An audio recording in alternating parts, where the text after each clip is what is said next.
Alright guys, welcome back. This is episode 7. Um I I left off at the lake cabins. So I'm gonna hopefully clear those out this episode, and yeah, that's going to be it. I'm hoping to clear them out and not die.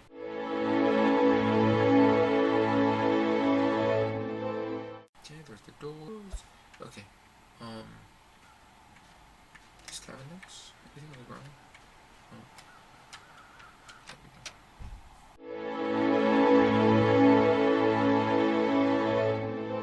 There's two. I can always just go back to them. If I do miss something.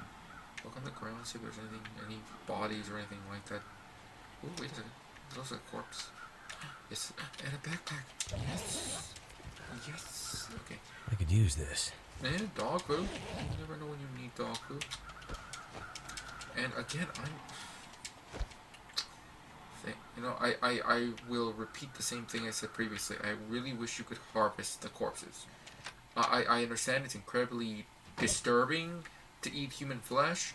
I get it's not a societal norm type thing, but you're in some type of geomagnetic event that you're the last, for some weird reason, you're the last human survivor in this game, and honestly, you need to survive, and in horrible situations, you gotta eat, and I'm sorry, I don't, you're the last person left.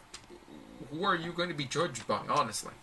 Although, thinking about that, I've never quite understood how a geomagnetic event would actually cause the extermination of just the human race.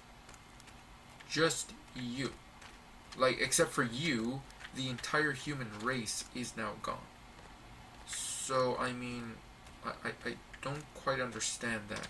Actually, it looks like I'm probably not going to make it to the, so what I'm going to end up doing is running to that little thingy there, that little lodge thingy there, and looting it, and then going to the next thing, and then going over to that little, and staying the night there. But before I forget, I don't understand how from this is based on what I remember of The Core, the movie The Core, and from that I should really begin. I'm not a what would it be? Geologist, geomagneticist, and like a physicist. So perhaps geomagnetic storms have effects that are more than just distorting like gravity and like the weather and stuff like that. But from what I remember of The Core, the only major thing something like that would affect would be the atmosphere. You know, our shield, are from solar radiation, solar flares and stuff like that, and EMP type pulses, that would wipe out a knife. Yes. Okay. Hope nobody needs this anymore. Geomagnetic EMP fields, things like that. So I mean, EMP fields and things like that. So if you have pacemakers and stuff like that, your pacemaker would stop, your clocks, your watches, clocks, things like that. Most homes lose power, etc., etc. But that's it. They never said anything specifically. There wasn't any event that specifically said it would kill creatures, mammals. Maybe I could see, if we were guided by the gravitational, what's it called, the gravitational, the gravity of our planet to move and things like that, perhaps we might smash into buildings and crash and things like that. But for you to be the only being, or the only human being, or at least the only human being in at least the Canadian part of the world, it is difficult to pretty much believe. If anything, I would end up saying that I using because geomagnetic it has to do with Earth's gravity. So we're talking about gravitational forces, and using the old sci-fi, like one of those old Star Trek or those like really old like Doctor Who's things like those the 1950s 1960s Doctor Who, where you have gravity, and we know that gravity can actually cause a time dilation, which is like pretty much black holes. The closer you get to a black hole, what is it? The slower time runs for you, or the same thing. The faster you travel towards the speed of light, the slower time becomes for you. And I would imagine would it be the slower you travel? Would the inverse be true as well? Would the slower you go, the faster time travels? That you scratch that, but pretty much that it causes those types of weird anomalies. So, maybe what actually happened was not that the somehow killed everyone on the planet. Maybe what happened is that since you start off in some type of plane crash, maybe what actually happened wasn't that. Maybe what happened is you passed through some type of weird geoelectrical thing that somehow threw you into an interdimensional rift, sort of like what those like Bermuda Triangle story thingies do, where like they end up going where like they time travel and things like that. But in this case, it wouldn't be time travel, and I'm leaving the hut, trying to make it back to where I started, because I think I'd be safer. Because I also have a sewing kit, so I can actually repair my stuff now. So I'm trying not to get lost. Okay, those are that, so it means that the place is going to be somewhere here. So I need to go through here. You go through the geomagnetic storm or whatever creates some type of rift in, I don't know, subspace. No, I think that's just below whatever the metaverse or whatever since we what's it called, the multiverse type thing. It creates some type of rift in the multiverse that actually allows you to travel into an alternate universe where you are the only human being alive in that world. That for whatever reason, everything else was created there in that universe, blah blah blah, and you're the only human being. That's it. Everything else happened like normal, like on Earth. So when something magically well, not magically, but atoms assembled in the right way to create all these structures, and there you go.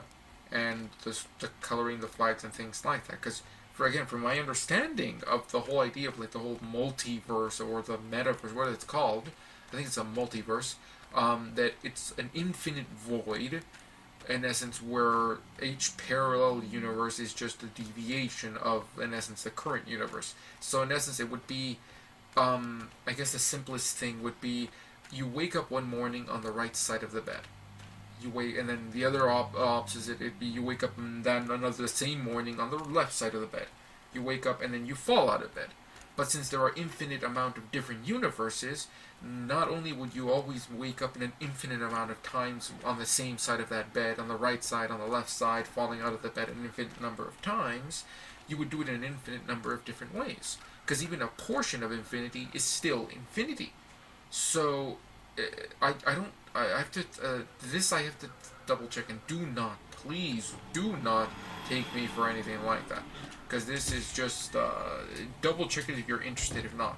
But I'm not sure if infinity in of itself is an actual mathematical reality.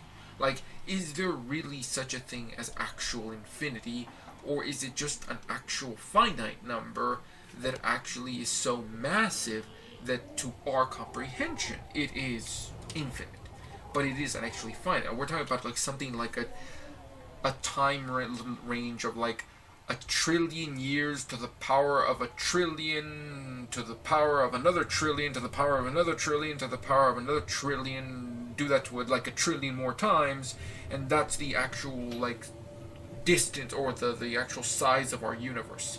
And it's just expanding ever since, what was it, the Big Bang thingy, and it just keeps on expanding into a weird void thingy, and that's just our universe. And if there's an infinite number of, or similar infinite number of universes, then the amount of space we're talking with is such an insanely massive size that the best way of us comprehending it is simply infinity, because at such a high number, we just cannot wrap our heads around something like that. It's sort of like when you go through like the 1,000 people died today. Well, that once you get into a certain range of numbers, it just becomes an odd statistic. It's sort of like that poor girl that survived a plane crash in was it Kentucky or Tennessee? Oh, I don't remember. I think it was Kentucky.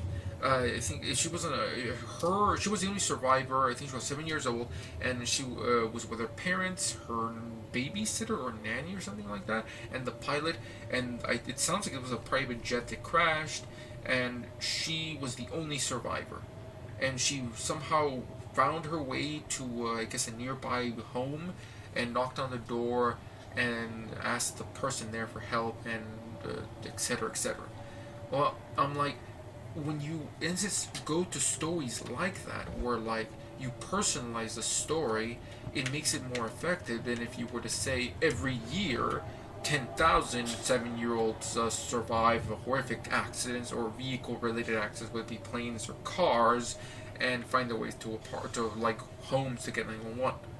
It loses that sense of immediate connection, because it just becomes a figure. Sort of like with the Ebola thing, where people are like freaking the hell out because Ebola. I'm like, oh my god, Ebola's gonna blah blah blah, and not realizing that unless Ebola's have changed since the last time I actually saw anything about it, it's in essence a blood-borne or like a direct liquid, like bodily liquid disease. So unless people like these infected nurses, doctors, or Ebola people are making out and having unprotected sex in mass with every single American, you're not, or a sizable portion of the American population, there's no reason to freak out about it, because it's like AIDS.